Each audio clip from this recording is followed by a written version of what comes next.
ఓకేనా? చెప్పు తెగుద్ది. బండి దిగు. మళ్ళా చీప్ చెప్పులు ఎందుకు వేసుకొని తిరుగుతున్నావు?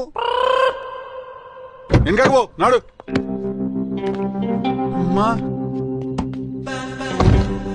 వాణ్ణి చంపేస్తా అని ఒప్పుకున్నావు కదా నువ్వు మొన్న. ఏమొన్నా? ఇయాలటికి మొన్న మొన్న అయితే రేపటికి మొన్న నిన్న. మాట మీద నిలబడే మనిషివి కావట్టిల్లు నువ్వు. నిలబడా నేను వేస్ట్. నేను మస్తు మాట్లాడతా. నేను మోస్ట్ లూజ్ మనిషిని. నేను తాగక ముందు 30 చెప్తా, తాగినాక 90 చెప్తా. నేను నెక్స్ట్ డే పొద్దుగాల మర్చిపోతా. అసలు నాతో పెట్టుకోకూర్రి, అసలు మాట్లాడుకురు మనుషులు నాతోని. నువ్వు పారిపోతే ఈ మిషన్ పరిస్థితి ఏంటి? మిషన్ మిషన్ అంటే నీ మిషన్ కు ఒక ఇంటర్మిషన్ లేదుగా అక్క. ఏంది మిషన్ మిషన్? నాకు చేత కాదురా అంటే టెన్షన్. టిలు, నువ్వు కంట్రీ సిటిజన్ కాదా? Why not? I'm not a normal citizen. In fact I'm a tax paying citizen. నేను 10,000 జీతానికి 12,000 ట్యాక్స్ కడుతున్నా రాధిక. నేను అదేంది ఇప్పటికి అర్థమైతే లేదు నాకు.